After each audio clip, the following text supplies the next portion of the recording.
Hey everybody, welcome to Bonus Commentary, where we, the collective world, review movies. I am your host, Derek, and I am joined by, I don't know any of you. Who are you people?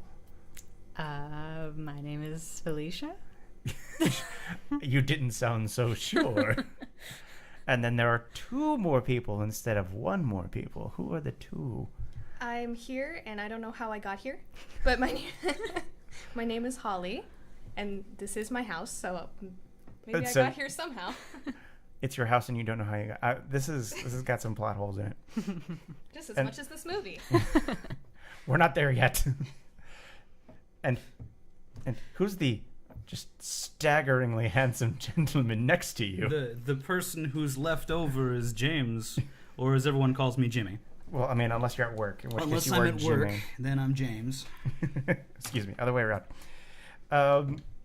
As the title of this episode may suggest, we did Monster Zero from 1970, and I think it holds up. You might be onto something there, but I've grown up my entire life watching old Godzilla movies, so this was all This is all by the books for me. This was great, and I loved every second of it. For a new reason, as opposed to, I'm 7 years old and I'll just watch whatever's on.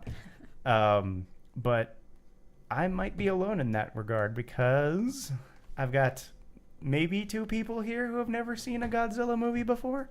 Yes, that's right. I've never seen a Godzilla movie. And neither have I.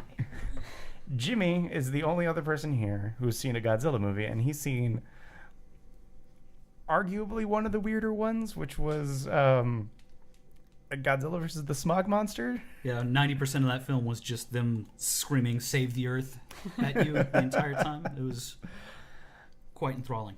So I decided that this would be the one to do, mostly because it has almost everyone in it as far as the new King of the Monsters movie coming out. I'm so excited, and that's why I decided to do this one. And I was just like, hey guys, don't drag us along. Guess what? This is what we're going to be watching. And nobody responded, which is usually a good sign. I mean, where do we even begin with a movie like this? I guess we start with Japan and America being best buddies, as symbolized by Glenn and Fuji, of all people. I honestly didn't even pick up his first name. I don't know how. I don't know how you missed that after like the 87 times they say it in the entire movie. Maybe I was just assuming they were referring to the mountain. That's also fair. So yeah, America and Japan are hanging out in space because we just got a distress signal from just beyond Jupiter with some of the best animation of a spaceship flying through space. It was so adorable. Pretty sure it was just something stationary and they were moving the background behind it. I think you're giving them too much credit. I'll admit though, like that moment of that spaceship flying through space, I had just this huge wave of nostalgia. I was like, I'm home, I'm here.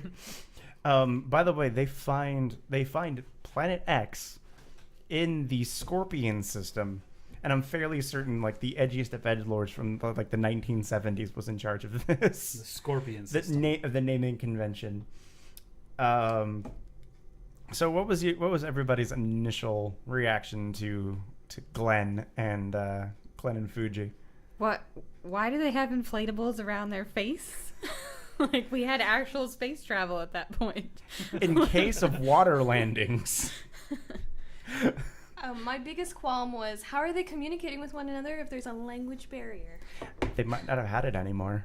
This may have been the future. Yeah, maybe the they future. 1970, the they distant had future. Yeah, they had Google Translate installed in their heads. One problem with it is that the dubbing physically hurt me. Yeah, because we came to the realization that it wasn't just the Japanese actor that was being dubbed over. Glenn, who was speaking in perfect English, is also being dubbed over by himself. And the questions just arise. So we move on into the plot, and Fuji is talking to Earth ground control, and the only thing that he wants to make sure gets across is that he gets a message to his dear sister, just don't do anything foolish. Yeah, I see no problem with that. Yeah, you know. And the movie is foolish, so it just takes up the mantle for him. Oh god, and then yet we realize what he's talking about when we see the sister, who I know they gave her a name, but much like Jimmy with Fuji, I forget.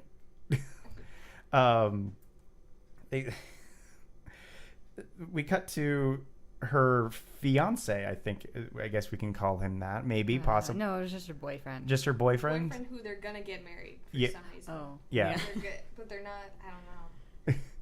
It's complicated. Questionable. I have a lot of questions about that character in general.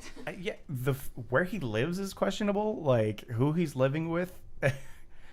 This fantastic cast of characters that I want to know more about than the actual inventor guy himself. Oh yeah, he was in that, huh? The inventor guy had like a landlady. Yeah. And she had like a baby on her back. Like duct taped to her back. Yeah. Yeah, that's... I mean, I realize it's like a bassinet or whatever, or something to like keep the baby attached. It just looked like the baby's going, "Mother, please." Like hanging on for dear life. Yeah, and he's creating the worst noise imaginable. Now, you might think this is a joke, but it's actually 100% true. It's later revealed that he's working on a woman's protection noise. Yeah, as you do. You know. Sold it to a toy company. Yeah, you know. Makes perfect sense to me. The future. In the future. Oh yeah, and he has one of the best lines in the movie, I think. I wonder who's calling me on my telephone. As opposed to the You know, pager? Or Did the- they have those in the 70s? Holly, I'm your dating age is myself. showing. your little age, you sweet summer child. Holly is easily the youngest one here, by the way. Also, I think Holly, you might be the youngest person on the pod so far. Oh man. Yeah, I've set records. you're setting records. You're also on the first women's inclusion episode because it's been all dudes. Oh man, I feel even more special. Yeah, look at you, along with Felicia, who's also the first woman. So you're historians. I'm gonna stop now.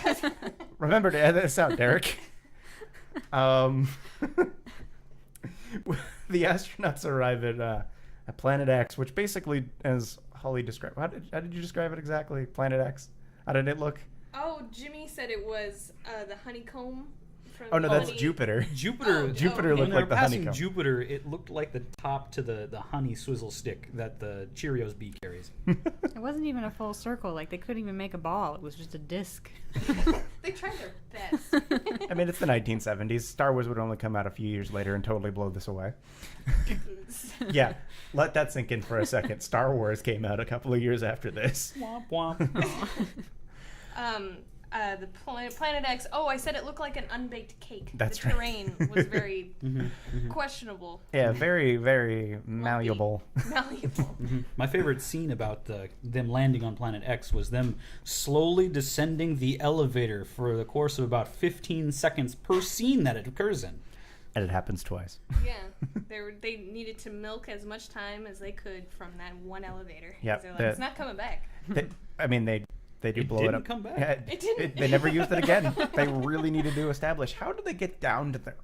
You know, there was like test audiences that they played this for. And it's like, how did they get down to the planet? Oh my So god, they- Grandma. So yeah, they descend this elevator for what feels like forever. So they land Fuji, not Glenn. Fuji decides that it's a good idea to take a gun with him. After getting permission from ground control to do as they wish when they get on Planet X. They made a very major point to say that. Yeah. They just Can we do say as we wish? These astronomers went through all this training to go to this planet, and then they're like, all right, we can do whatever we want, right? On this new planet. I'm gonna pee on all of the things. And the most hopeful flag ever is like the American flag under the Japanese flag, as like they lay dominance to Planet X. They just stick it into the unbaked cake. Yeah. There it goes. If you put it in like 6 inches into the dirt, it's gonna stay there forever. It ain't moving. That's how the moon works, right? So yeah, they discovered that somebody else has been there actually. The Germans. The Germans. The Germans. We have this portion of Planet X. You can have the other portion. It's not as good as Germany's. I don't know why I gave them that accent. Germany, I'm sorry. You apologize to all of Germany for that. You know, sometimes you do something real bad, you gotta apologize to the entire country. Gotta cover all your bases. You know, just hopefully all of Germany can forgive me. We move forward a bit, and it turns out that Glenn and the spaceship have gone missing, and of course, Fuji, being an astronaut, being a very genius man, is just like, Glenn, where'd you go with the ship? Lord knows it doesn't take any time to just take off with the ship. It takes all the time. It turns out that Glenn didn't actually take off. It was the people of Planet X that have decided that they need to borrow Glenn and the spaceship. And we're introduced to the best dressed aliens in cinematic history. Oh, there's no way to describe it without seeing it for yourself, to be honest. Jimmy described it as a gimp suit. Holly described it as licorice. Cosplay? Licorice cosplay. Of course, yeah. Like low budget licorice cosplay. Yeah. 1970s black licorice cosplay. Felicia, what did you think of the people of Planet X's? I mean, you know, for that time, that would be what you'd think aliens would wear—a bunch of silver and black tight clothing and upside down sunglasses. Sure. Yeah, they don't have color in space. They might not. It's possible. I mean, there is the aliens in race. Their planet is an unbaked cake. They gotta be some sort of candy. Their spaceships themselves are candy. That's a little fast forward. But like, they gotta match the theme. we got a theme going here. Oh, that's Candyland. Planet X is actually Candyland. Makes perfect sense. Oh God, his name is Terry. No, so Tetsui Terry. TT. That was the name of the inventor. Tetsui Terry. That's his name. I have it written down here in my notes finally. That's how he answers his phone. He's like, "Yes, this is Tetsui Terry." That sounds like a joke. It could have been. It could have been the dub guys are just like, okay, let's give him the dumbest name possible. So yeah, they take Fuji down to the Earth's core, Planet X's core, and they explain that there's this giant demon they call Monster Zero because they name everything by numbers on that planet. And they do this cool little Naruto hand gesture sequence of him like explaining everything with just his fingers, except he's also using his words. And also the camera is panned way the fuck out so you can't even see his hands. Oh God, the cinematography in this movie is questionable at fixed angles. Yeah. It's like a Resident Evil camera. Yeah, so they go underground and they explain that there's the evil demon Monster Zero, which comes out of I think it's a lightning storm. I think it's implied that it comes out of a lightning storm, or it's just firing lightning by itself. The spaghetti storm. It's spaghetti storm. I realize a lot of my I relate a lot of things to food, so I might be a little hungry. Oh God, we should have eaten before. I'm so sorry. And yeah, we get King Ghidorah's entrance, which is just magnificent. Okay, so I want to hear it from you two because you guys would probably know. Well, Jimmy, you might also want to chime in on this. First reactions to King Ghidorah before this is your first interaction with this creature or seeing it. What are your thoughts? Well, it's a big 3-headed dragon thing that can fly and shoot spaghetti lightning. So that's pretty cool. I like it. Okay. I had a question on the fact that it had 3 heads but only 2 tails. So it's like one of them kind of and 2 feet. Oh yeah, and that's 2 true. wings. There's just a lot of like doesn't fit. I like the noodly. The heads. Noodly around. heads. Those are my favorite. And then Jimmy, you at least know of the monster, but was this the first time seeing it on screen? This was my first time seeing it in its old rubber suit style. Nice. And I would say it's reminiscent of a creature from At the Mountains of Madness. So. That's actually a really interesting point.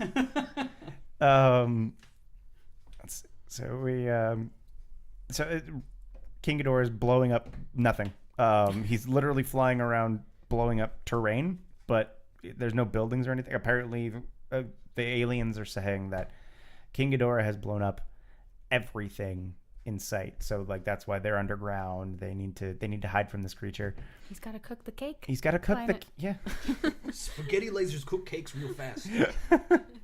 So in order to defeat the demon of the universe, they require Godzilla and Rodan to come to Planet X and fight him. And for Earth's cooperation, they would be given the cure to all diseases. The aliens will be giving the humans a cure for every disease.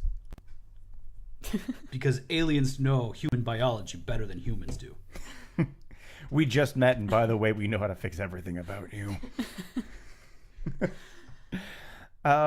So yeah, as you might imagine, Earth is just like, yeah, sure, let's go do this.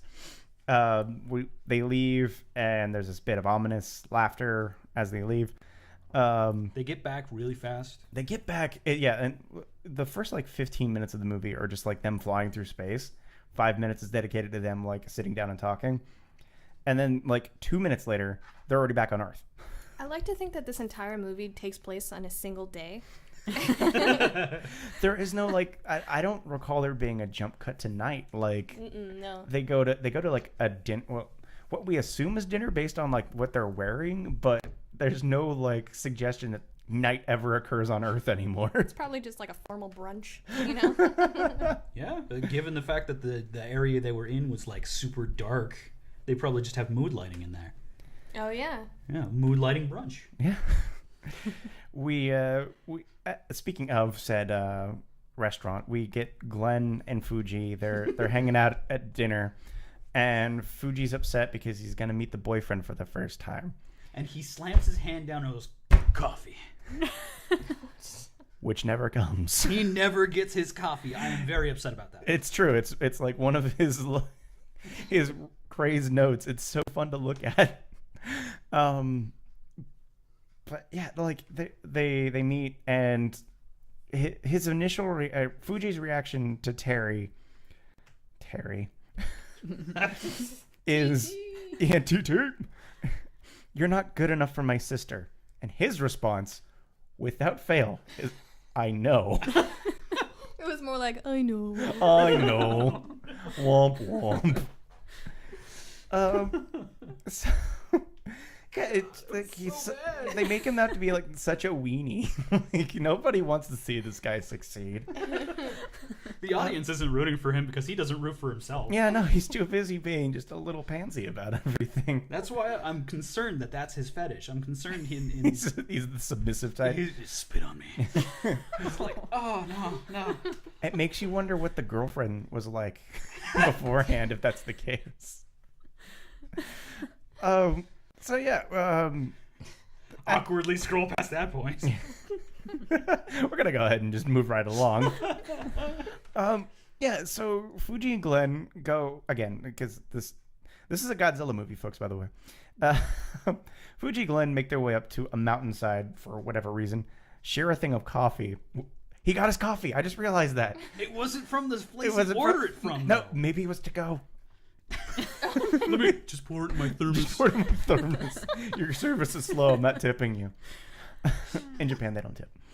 But yeah, no, they discuss their doubts about Planet X being as helpful as they suggest. But we move along, and it turns out that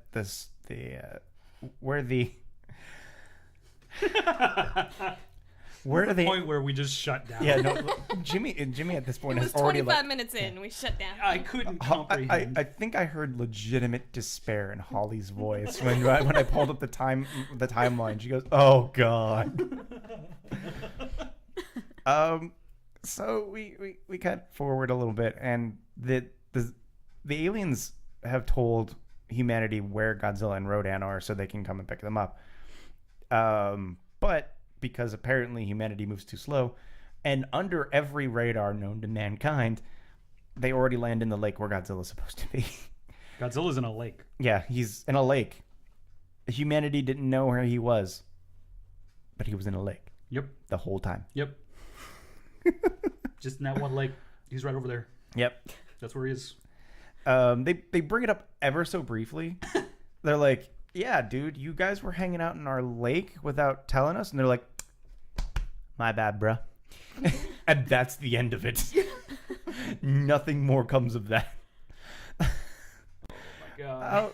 Yeah, this is just what happens. So, using the most adorable little spaceships that, as Holly has mentioned, look like candies. Yeah, little marshmallow candies. Yeah, they got little marshmallow nubs. They're very cylindrical. They got a little blue goo inside, like little jelly. They're blueberry flavor. I think you're just projecting at this point. I think this is just what you want. You're just hungry.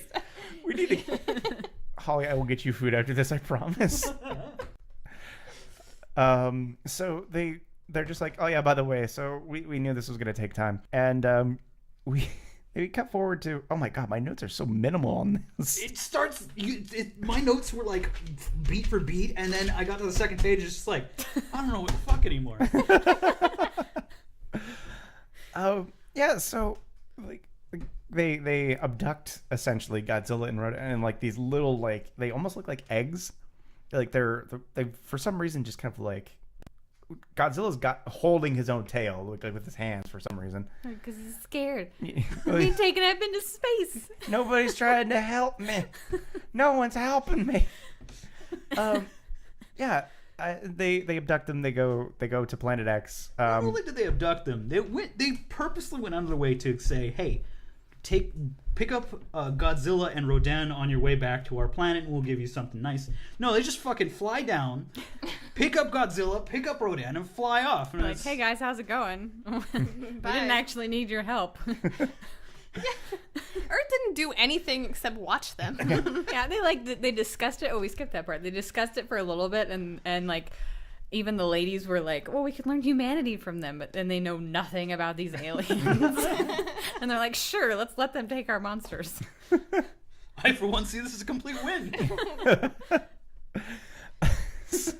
That is absolutely what happens. So, yeah, we move forward a bit, and they land on Planet X. They wake up Godzilla and Rodan, and Ghidorah shows up. They have the briefest of fights. Like, I think it might be one of the shortest in the film's franchise, in like the entire series. Yeah, they throw some rocks at each other. They like, yeah, they have what I can only describe as a cover mechanics shootout. Like, Godzilla's firing his flame breath. Ghidorah's shooting at him, but like Godzilla's hiding behind like this mountain range. It's getting blown to shit. It's like a western to shoot at. He comes out, shoots a little bit, and then goes back in. My favorite is where you can see as the pterodactyl flies over and drops the rock, his rubber foot jiggles a little bit from the impact, you know? That's really immersive. That's what Holly took away. So yeah, they fight. And they are seemingly victorious as Ghidorah flies away after getting pelted with rocks and not, atomic breath or anything. And Godzilla, I'm fairly convinced it invents the Fortnite dance after defeating your opponent, because he just starts jumping up in the air and giving himself a little almost like a self high five with his head. He's just punching himself in the face. Yeah, it's the strangest thing. That's the newest Fortnite dance. I'm calling it here. So yeah, after this all goes down, Glenn and Fuji go off and explore the undergrounds of Planet X. They can't find them. They can't find them. They lose them in Planet X. Yeah, like they turn the lights on after the big showdown, and they're like, "Hey, wait, where'd your friends go?" And I'm fairly certain that's supposed to be like some government official. It's just like, "Oh, I don't know." It was the doctor. Yeah, it was yeah. So Felicia's retaining more than you. you know, They don't look any different from each other. They got that pepperoni patch. This one slapping on, you're an MD. Slap this one on, you're a lieutenant. It's all the same. the pepperoni patch is in reference to the guy. All the people of Planet X wear their really crappy jumpsuits, and they all have like this little red circle emblem on their chest, which kind of looks like a piece of pepperoni. Maybe it's just Holly kind of projecting onto me. I don't know. All I think of is food. Which is funny because you're like 2 pounds with clothes on. Maybe this isn't my best debut. Just talking about food the entire time in a Godzilla movie. I apologize to all the people listening to the podcast. who are Ladies, hungry. am I right? Oh, no, I'm not. Yeah, and they come across this room that's full of gold and one woman who actually ends up looking like Glenn's girlfriend. Girlfriend clones. In any other situation, it would be a dream. You're in a gold room and you got 50 of your girlfriend hanging out. If it wasn't for the fact that she looked at him in like pure terror and like, oh dear God, why? Oh, don't look at me like that. Yeah. So yeah, like they're so it just kind of goes to show that everybody on Planet X looks alike. That's really mean. It's really mean to all of them. Yeah. You're just stereotyping An entire planet. alien Planet. Yeah. I think You they gotta apologize to a planet now. You know what? Logan Paul and PewDiePie were able to survive. I can do this. Topical. Yeah, only a few years too late. They leave Godzilla and Rodan back on Planet X. And they even have a moment where they're like, dude, I feel kind of bad for doing this. And Glenn is just like, fuck them. Like, leave them behind. They've destroyed a lot of Japan. They'll figure it out themselves. Yeah, literally the line. No, Glenn, they can't. They're dinosaurs. And they looked so sad. Yeah, like even the music is just like heavy violin strings. It's just like, guys, we understand you're laying it on a little thick here. It's like when you're at school and you're like, oh, I just gotta wait for my mom to pick me up, and then you see her car and you're like, yes, I'm finally getting picked up, and then she just drives past. Yeah, like they had that same expression, which, you know, cornball as this movie may be, we were able to pick up on the fact that they were upset. These guys in rubber suits were upset that they were getting left behind on Planet X. They can't even have emotions. They just move their mouth and Exactly. it's like he looks sad. Yeah, no, we got it. We understood. To be fair, that's probably the most emotion we got out of this film in its entirety. Yeah. That's, you know, yeah. Considering the next Considering the next couple of scenes, yeah. So it turns out that they send Glenn, the doctor, and Fuji back to Earth with the miracle cure, which is basically a piece of styrofoam spray painted gold with a circle etched out of it.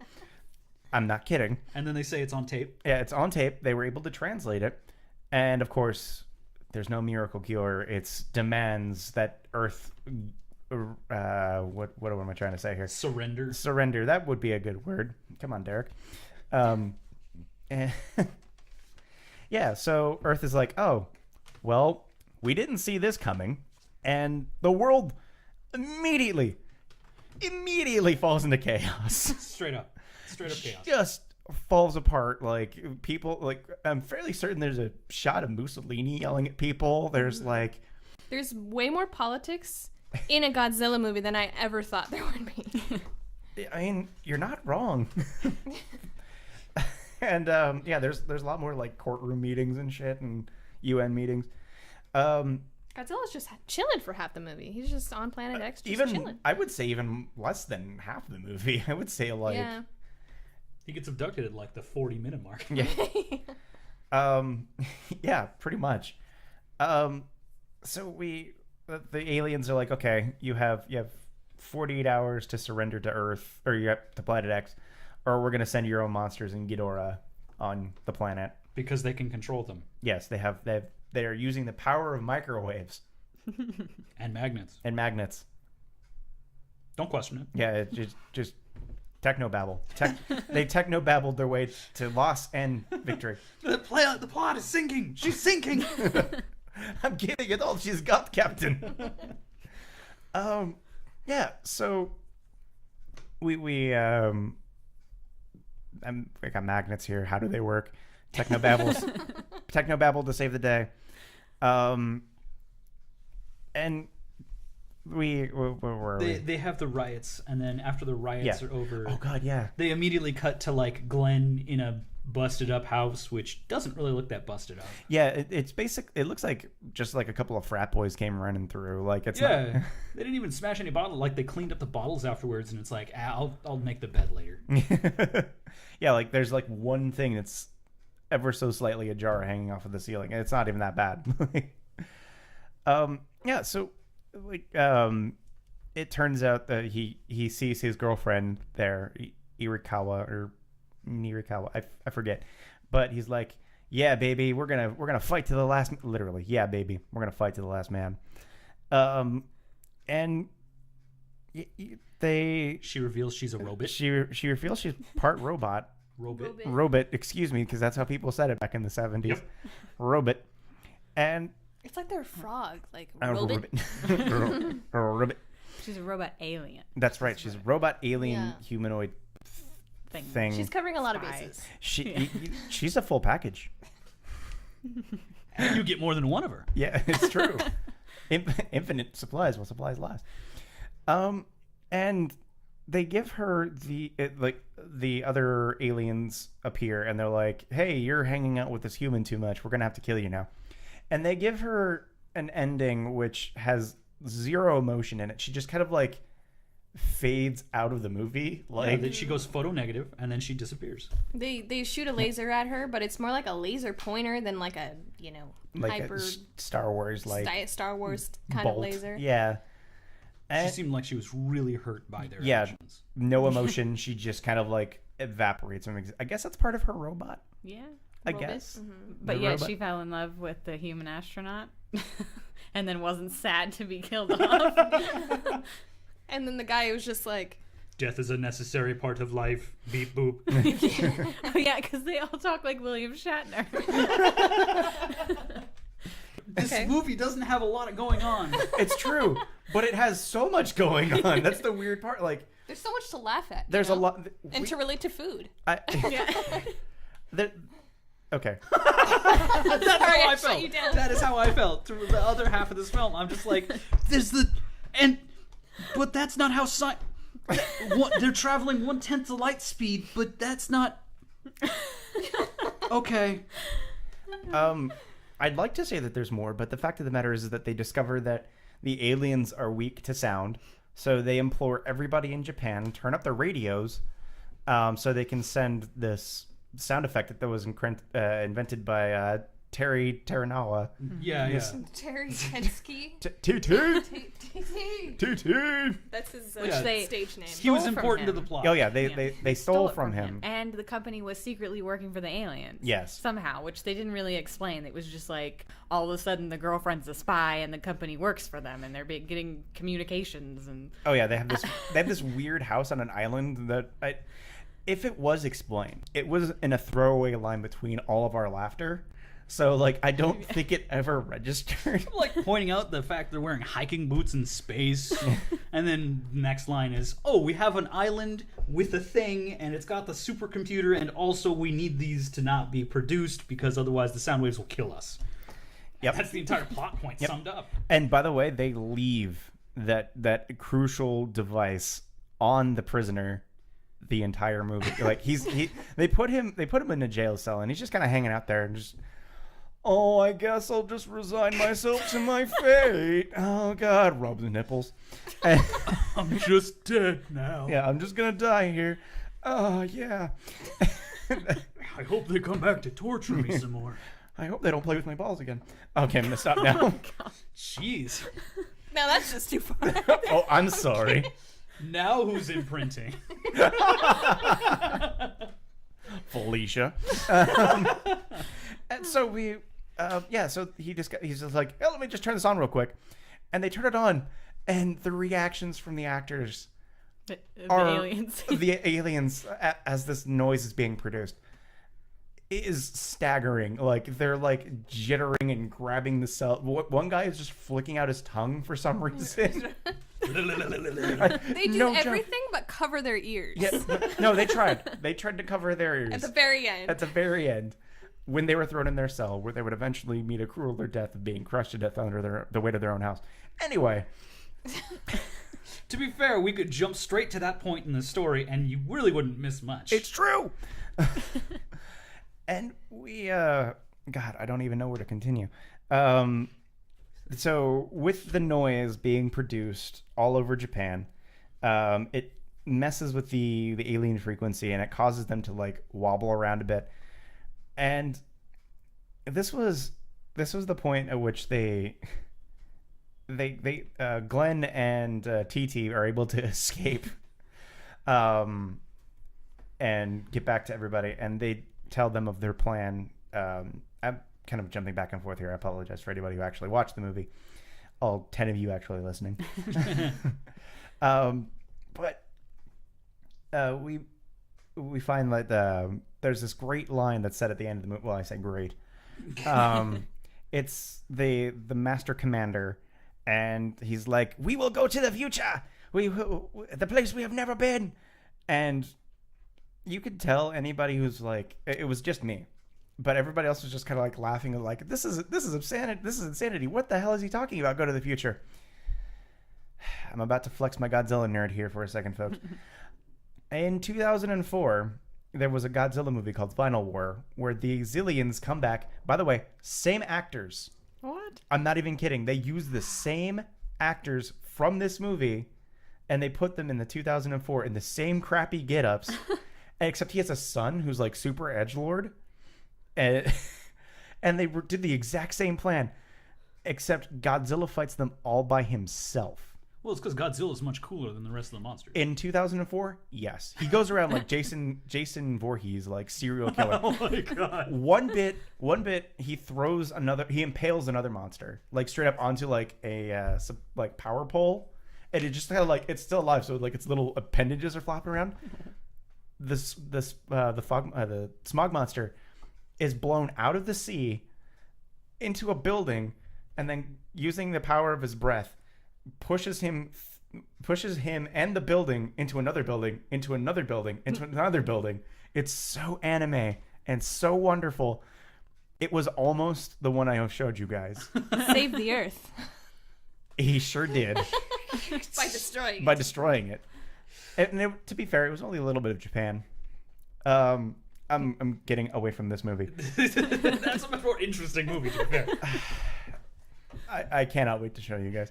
But we get to the climax of the movie. Earth frees Ghidorah, Rodan, and Godzilla via seizures. But we forgot about the big battle they have before that, where they're like destroying the island. There's and like things 30 minutes of just Godzilla stomping the same model building. The same model. Yeah. Oh yeah. Oh wait, or no, that was after because they unscramble Ghidorah's brain too, Yeah. and then they fight. Okay, sorry. Yeah. But yeah, this is all like happening at once. Like, yeah, it all happens so fast that you can't be blamed to not understand what the hell's happening. it kind of just becomes like a soup of weirdness. It's all just together and like kind of bubbling around each other. And God, they get into this. They blow up the alien ship. They blow up the company that stole TT's rape whistle.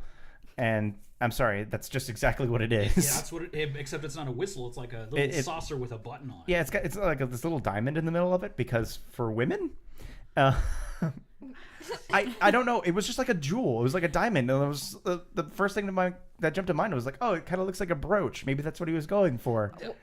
I think it was supposed to be like look like a compact mirror or something. That's the only thing I can think that's closest of what it looks like. Maybe. It was circular and like. That seems like an absolute pain to pull out of your purse in a very desperate moment.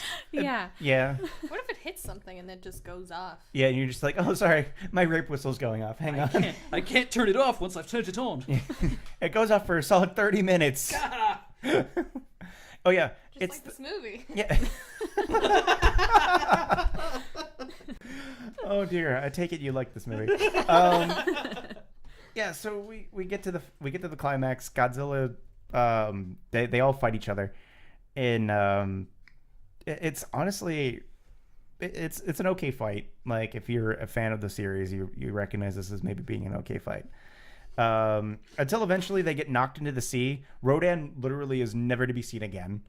But Godzilla's just kind of hanging out in the ocean. Ghidorah flies off into space, I am assuming. Yeah. So what? How is it you described the final move that Godzilla did? Tackle attack. Yeah, he used tackle attack. He used tackle attack off of a cliff. He got picked up by Rodan and floated over and then gently flopped into Ghidorah. And then they both cartwheeled off the side of a mountain, crushing about 30 buildings, landing in the ocean, and then sending a tsunami to destroy the other half of Japan.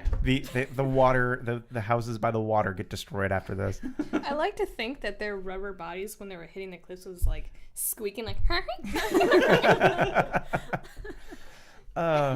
And that's just how the movie ends. Like, Yeah. Glenn is like they briefly go, "Hey, you're gonna be the ambassador to Planet X, Glenn," and he's just like, "Fuck that," and gives a thumbs down to Fuji, who's just like, "Yeah, fuck that, bro," and that's just the end. No credits, just the jump to the end. This is how they used to do the movies back then. Yeah, it literally said the end. Yeah, the end. Yeah. Yeah, and Get out of our theaters. Okay, so we'll do a quick retrospect. So for those of you who have never seen the Godzilla movies, would you want to see more of this? Totally. Yeah? Yeah, because I haven't really seen too many other older movies either. Like I've watched Star Wars and a few there, but so it's kind of neat to watch the cheesy graphics and the people in the suits, and I think they did a good job. I didn't really see too many wires. Actually, I was writing in my notes, there's no that point, there's no wires that I'm seeing until we got to the bridge being destroyed, and then you could really see them. Yeah. But other than that, they did a good job. The models that they used to like crush these things, like there was an entire team dedicated to making these like miniature cities for these guys to just trounce through.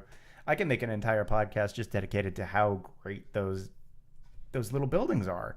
They're super detailed. Like you can see as Godzilla's foot is crushing through like a whole alleyway of them. You can see like they actually put the kanji and katakana and whatnot onto the signs. You can see that they put like little extras on the street to make it look like it's actually part of the Japanese street. Yeah. I mean, that's just one of the many reasons why I love them, but I'm glad you enjoyed it. Oh, Holly. Yes. She's checking her nails. No, I loved the practical effects.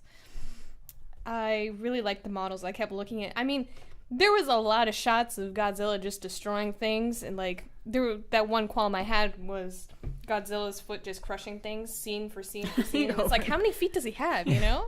Like, there's like a solid 5 seconds where it's just the same foot going down on the same building, but just like they keep repeating it for some reason. For emphasis. Dramatic effect. But I would definitely watch another one. Like they make you feel better. If you're sad or something, you could just be like, "Oh my god, this movie is so stupid." Well, I'm glad you at least liked it. I did. I liked the I forgot his name. The pterodactyl. Rodan. That's the one. You guys said it multiple times, and you know. Yeah, you kept calling him pterodactyl. I wasn't going pterodactyl. It's okay. Astronauts are astronomers. He had a big bird-like face, and then when I realized, like, that's why they didn't zoom in on the face. He has one scene where his eyes are giant. He's like, "Where have I been this entire time?" You feel really bad that he gets blown up. So, actually, I might be wrong on this fact, but I believe Jim Henson oh wait, no, that would have been Sesame Street for Big Bird, right? So Yeah. they may have copied Godzilla. That would be hilarious. That makes it better. I don't feel so good, Snuffy. Boo. Now I want to see Big Bird in a Godzilla movie. It's like evolution. You see like Rodan, and then you see like the intermediate stages, and then the end. It's just Big Bird. Oh god, that's wonderful. I'm very happy about that. I like to revelation. think they're related now. Rodan is just Big Bird's imaginary friend in Japan. And Now Jimmy, I want to see what Sesame Street is like in Japan. yeah. Oh god, Godzilla has a long, incredible history. It could very well be. that this was their Sesame Street. There are some things. There are some amazing things about Godzilla I've been learning. And Jimmy, this is your first return since your childhood. Yeah, for quite a while. Yeah. It was fun. I love watching just awful everything type movies. I get my rocks off on just watching like fucking terrible horror films. So like this is markedly more talent than most. That's a fair point. Is like there's a lot that goes into this that might not go into something like Stitches or something. Yeah. I mean, that was something else entirely. That's almost kind of not fair. That was a big Toho is a big budget company even back in the 70s. So, and I felt like Stitches was more of an. We're going off on an entire. It's a whole tangent. Halloween. That'll be one of the Halloween movies. That movie's so fun. I've seen it like 4 times. Yeah, well, maybe we'll make it 5. And for me, I mean, a Godzilla movie is a Godzilla movie, man. Like, I can't not love them. So, yeah, if you guys liked what we said and want to maybe get a little bit of a better idea, I usually do this at the top, but I was so distracted. You can find this movie on YouTube and I believe it's Stars for like $4 rental, and I think if you have a certain cable provider, you can actually get it for free. And then we're gonna do this last bit of the show. I uncreatively have called the creativity dice. Look, I know what I'm about, son.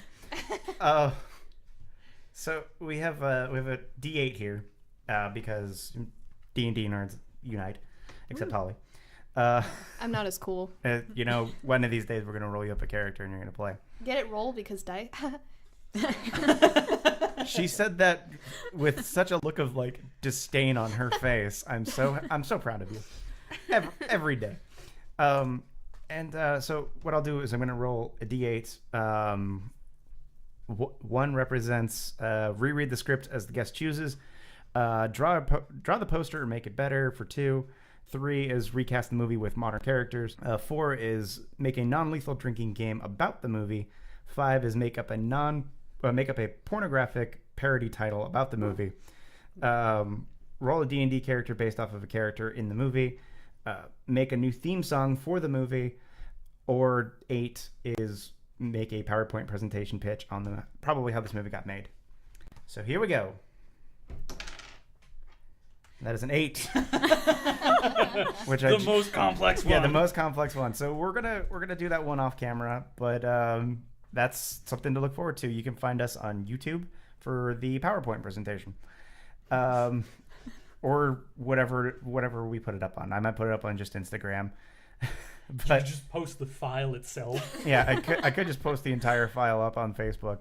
So that said, guys, I want to thank my guests. Thank you guys so much for joining me. And this, we're gonna go ahead and call it an experience. What do you think? It was fun. It was as I said at the end of the movie, it was a delight. It was very fun. The entire way through, I was laughing. I think anyone who wants to watch this film, or anyone who likes having fun films during parties, this is definitely a good one. Yeah. Yeah, thank you guys so much for joining me. For anybody new to the podcast, make sure to follow us on anywhere where you can listen to podcasts now. I'm on iTunes, Spotify, Stitcher, iHeartRadio. The podcast is everywhere. We're also on YouTube, bonus commentary, and Instagram and Facebook under the same name. Do you guys have any projects? Anything you guys would like to shout out? We're not as cool as you, unfortunately. Oh, I was kind of. Well, I know you. Well, some of us here have Etsy pages. I won't say whom. Shush. Not yet. And yeah, so I guess that's what we're gonna call it here today, guys. It's a little short episode, but dang if it wasn't fun. Again, if you want to see how that PowerPoint presentation looked, go ahead and follow us on our socials, and I'll post it as far and wide as I possibly can. All right, thank you guys so much, and we'll see you for the next episode. Bye.